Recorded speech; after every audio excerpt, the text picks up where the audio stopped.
হাঁসের খামার গ্রাম বাংলার সম্ভাবনাময় এক লাভজনক উদ্যোগ। বাংলাদেশের গ্রাম বাংলায় হাঁস পালন একটি প্রাচীন ও পরিচিত চিত্র। নদী, খাল, বিল, হাওর বিশিষ্ট এই দেশে হাঁস পালন শুধু সহজ নয়, বরং অত্যন্ত লাভজনক একটি কৃষিভিত্তিক উদ্যোগ।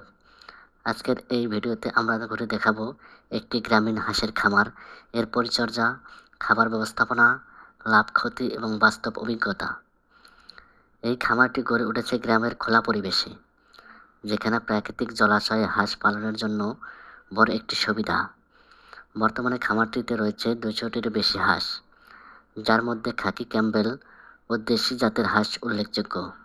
হাঁস পালনের সবচেয়ে বড় সুবিধা হলো হাঁসের রোগ তুলনামূলক কম আক্রান্ত হয়, কম খরচে পালন সম্ভব, প্রাকৃতিক খাবার থেকে বড় অংশ পূরণ হয়, ডিম ও মাংস দুটোই বাজারে চাহিদা সম্পন্ন। বিশেষ করে হাওর ও জলভূমি এলাকায় হাঁস পালন কৃষকদের জন্য আশীর্বাদ। আর হাঁসের খাবার হিসেবে দেওয়া হয় ভাঙ্গা চাল, গমের ভুসি, শামুক, জলজ পোকা।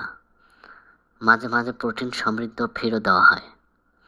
হাঁসগুলো দিনের বেশিরভাগ সময় জলাশয়ে ছেড়ে দেওয়া হয়, ফলে খাবারের খরচ অনেকটাই কম।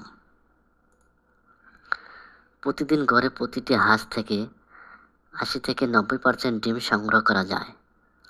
বর্তমান বাজারে হাঁসের ডিমের দাম ভালো থাকায় মাসিক আয় দাঁড়ায় কয়েক হাজার টাকা থেকে লক্ষ টাকা। খামারের আকারের ওপর এটি নির্ভর করে। যারা নতুন করে হাঁসের খামার শুরু করতে চান, তাদের জন্য এটি একটি দারুণ সুযোগ।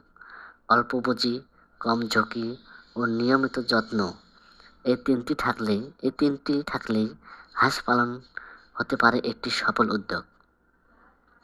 তাই যারা নতুন করে হাঁসের খামার শুরু করতে যাচ্ছেন, তারা অল্প পুঁজি দিয়ে শুরু করুন।